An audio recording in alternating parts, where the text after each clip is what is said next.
Welcome to this deep dive, where we're zeroing in on some of the most significant shifts and stories shaping our world right now, all tailored for you. Mhm. We've got a really dynamic mix of topics today, looking at upcoming elections in Australia and Canada, a major economic milestone for California, A huge one, yeah. the ongoing impact of tariffs, and a truly global moment with the passing of Pope Francis. Absolutely. Plus, we'll weave in some crucial updates from the worlds of business, tech, climate, and geopolitics to give you, a broad picture of what's happening. It's a fascinating confluence of events, really, spanning continents and touching on everything from, well, political power shifts to economic influence and cultural landmarks. It's about seeing how these different pieces of the puzzle fit together. Okay, let's get into it then. Our insights today come from a variety of sources, giving us different angles on these stories. Range. For the Australian election, we're looking at info from Wikipedia and the Australian Electoral Commission, Canada. We've got polling data, election details from Wikipedia, the Vancouver Sun, ING, Think, YouTube. A lot there. California's economic news comes via the San Joaquin Valley Sun and the Independent. Trump's tariffs. Reports from Reddit, TeslaNorth.com, City AM, Okay. and the news surrounding Pope Francis's passing, the history of papal elections. That draws from AP News, Inside the Vatican, FOX32 Chicago. So our goal is just to pull out the key threads, give you a clear understanding of what matters most. A diverse set of sources indeed. Offers both, factual background and some expert analysis on these unfolding events. It really sets the stage for a comprehensive overview. Let's head to Australia first. The 2025 federal election is on the horizon. Last one was 2022, resulted in a Labor government. Right. But to really get their agenda moving in the Senate, they needed common ground, needed those extra 13 votes from other parties. That's key, the Senate majority. And since then, the political landscape, it's seen some interesting developments, hasn't it? Absolutely. After 2022, the Liberal Party, the main opposition, well, Peter Dutton took over as leader. Right. And in Parliament itself, a few notable changes. Andrew Gee, Nationals MP, he became an independent, increased the crossbench. Ah, okay. More independence. Yeah, up to 17 now. Hmm. Then there was a Labor win in the Aston by-election. And a Liberal backbencher, Russell Broadbent, he also went independent. Mm. Plus, some senators retiring, switching parties. These shifts, they might seem small, but they can really alter the dynamics of getting legislation passed. Now, beyond those parliamentary maneuvers, some really big issues are shaping the political conversation down under. The Israel-Hamas war, for instance. That's had a noticeable impact, led to protests, and regrettably, an increase in both anti-Semitism and Islamophobia.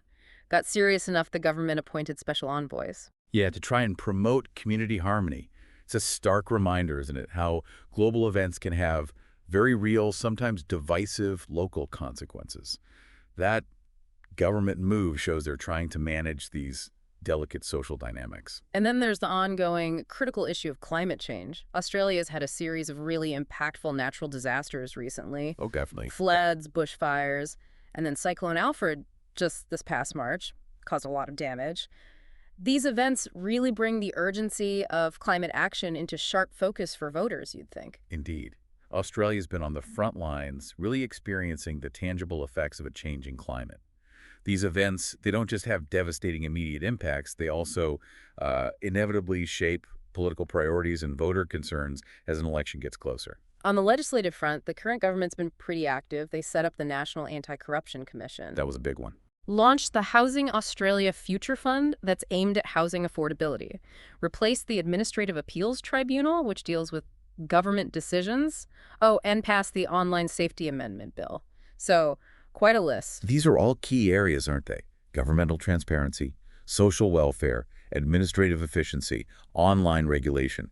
Each one will likely be debated, scrutinized during the campaign as different parties offer their views and, propose solutions. For those of us maybe not experts on Australian elections, the way they vote is quite interesting. The House of Representatives uses full preferential voting. Right, where you rank the candidates. Exactly. Order of preference. And the Senate, proportional representation with a single transferable vote, aims to give a broader range of views a voice. Precisely. That preferential system in the House, it can lead to interesting outcomes.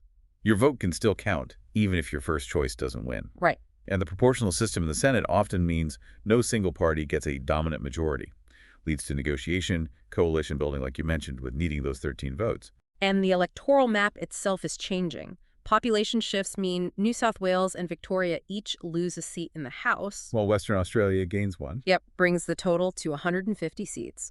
Plus, some new electorate names like Bullwinkle in WA, and some existing ones like Higgins in North Sydney, gone or significantly redrawn. These redistributions, they're a regular process in many democracies.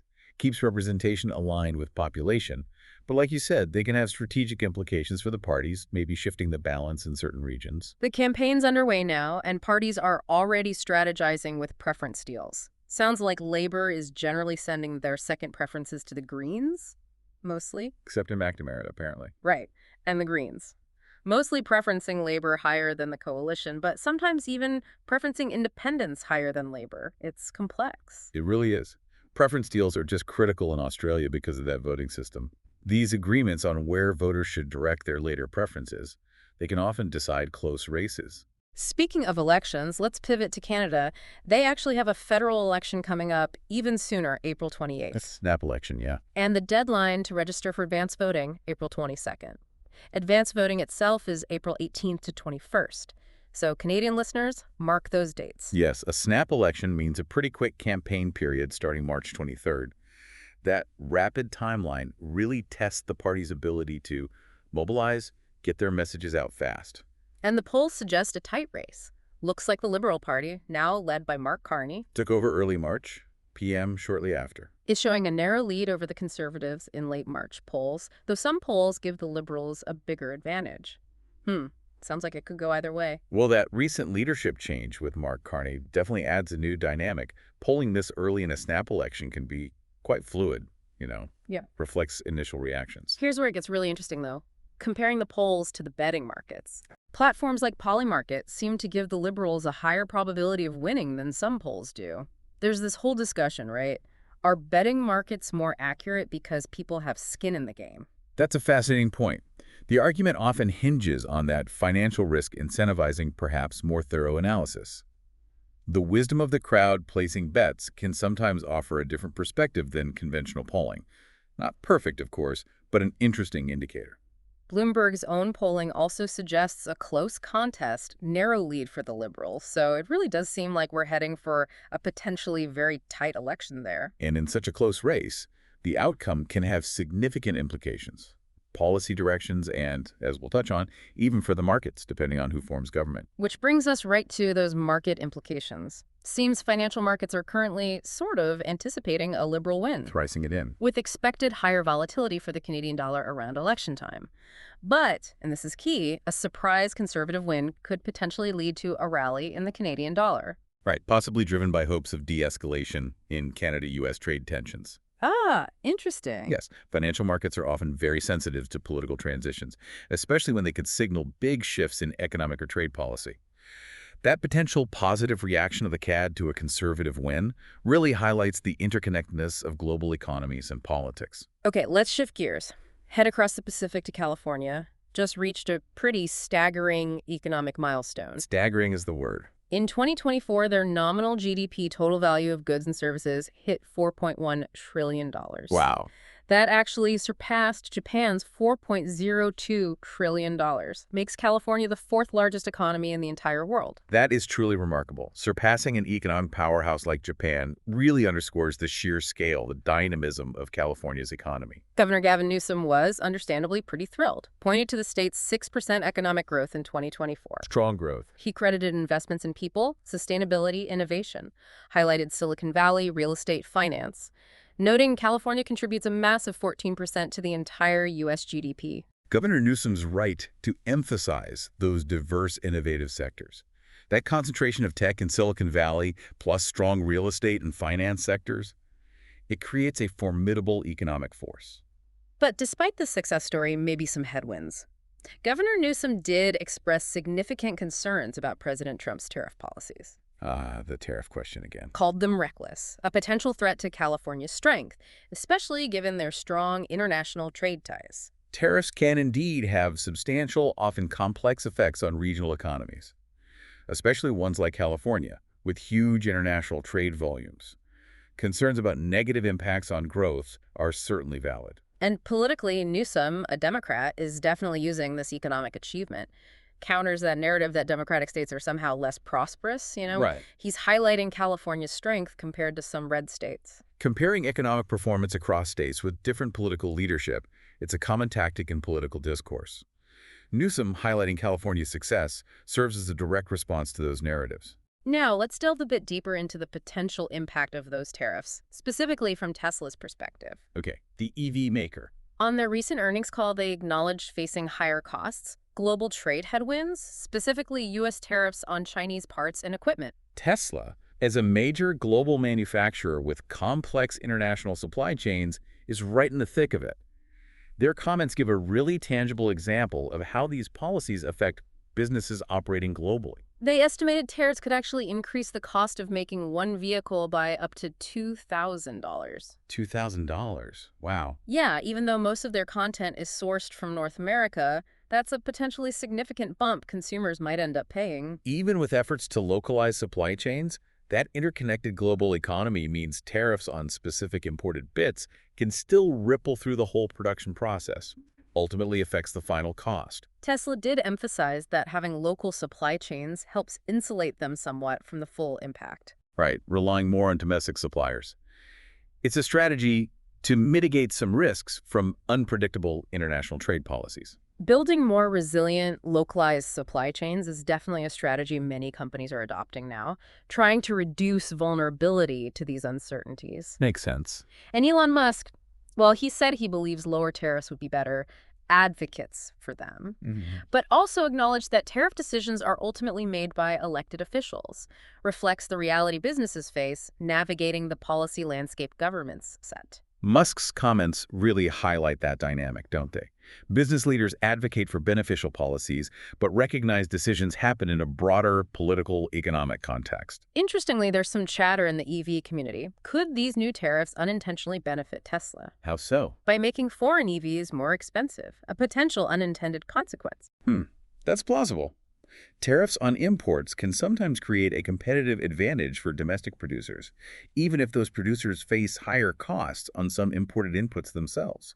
It's often a complex, sometimes unpredictable interplay of economic factors. Now, shifting to a significant event that's really captured global attention, Pope Francis, the first pontiff from Latin America, has passed away at 88. A major moment. This has profound implications, extending far beyond the Catholic Church itself. Indeed. The passing of Pope Francis is truly significant. Immense weight for the global Catholic community, and considerable symbolic importance on the world stage, too. We're already seeing reports that numerous prominent figures are expected in Rome for the funeral. People like Donald Trump, Ukrainian President Zelensky. Quite the convergence. The gathering of such diverse, sometimes politically opposed leaders, it really underscores the unique global influence and symbolic power of the papacy, doesn't it?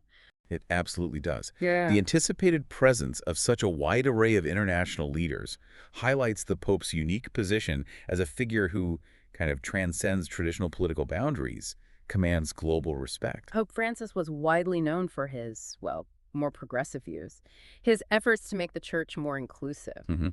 Outreach.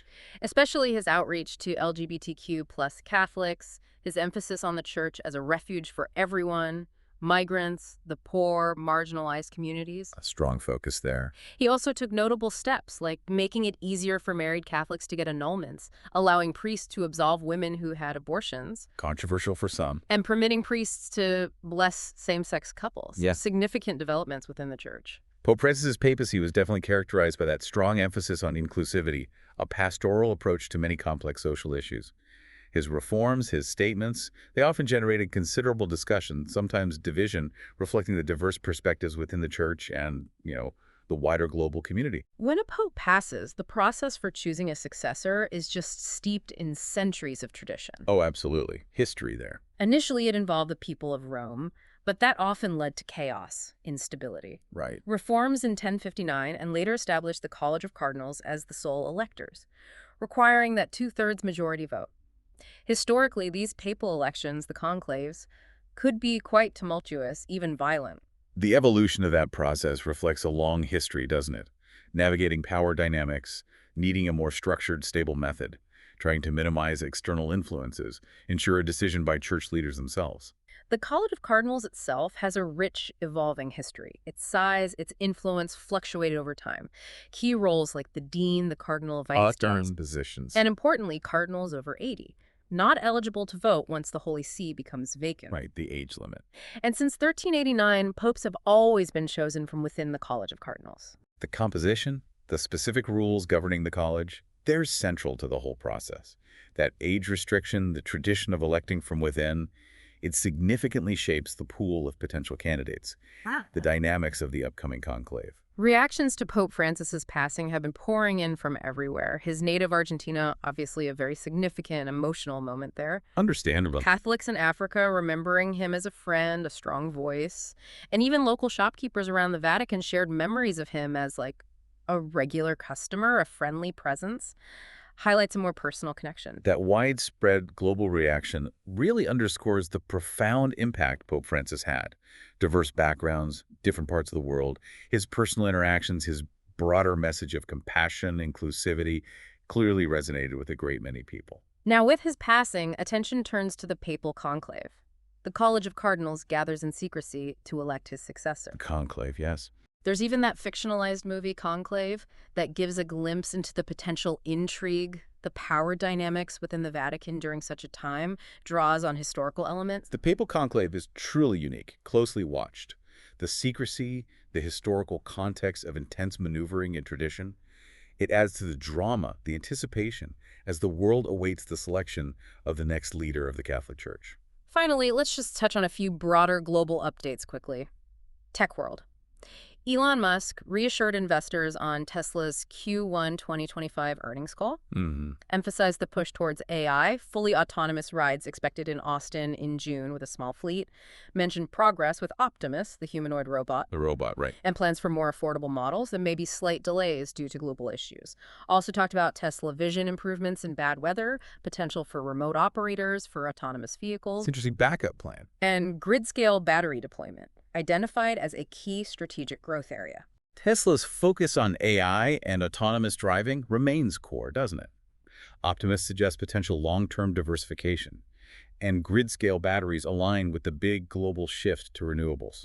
Geopolitically, beyond the elections and the Pope's passing, that planned convergence of figures like Trump and Zelensky for the funeral, it just underscores ongoing global tensions, the symbolic importance of the papacy. Definitely. And in that context, also worth noting Trump's recent statement about Crimea remaining with Russia, a significant geopolitical development mentioned around his travel plans. These geopolitical undercurrents remind us, don't they? Even events with a primary religious or domestic focus often happen against a backdrop of complex international relations, ongoing tensions. So what does this all mean for you? We've taken a pretty wide-ranging look today. Australian and Canadian elections, California's huge economic news, tariff implications, the historic passing of Pope Francis, plus those tech and geopolitical updates. Yeah, a lot of ground covered. Each area presents complex dynamics, potential for significant shifts on the global stage. And as you reflect on these developments, it's worth considering how they might connect. How could the election outcomes in Australia and Canada influence their approaches to climate, trade? Good question. What long-term impact might California's economic strength have, especially with potential federal policy changes like tariffs? And of course, what kind of leader emerges from the papal conclave? What direction might they set for the Catholic Church and its global role? This deep dive hopefully gave you a concise yet insightful overview of these unfolding narratives. We really encourage you to keep exploring these topics, delve deeper into the details that grab you, and think about how these global currents might shape your own understanding of the world. Keep asking questions. Exactly. Thank you for joining us.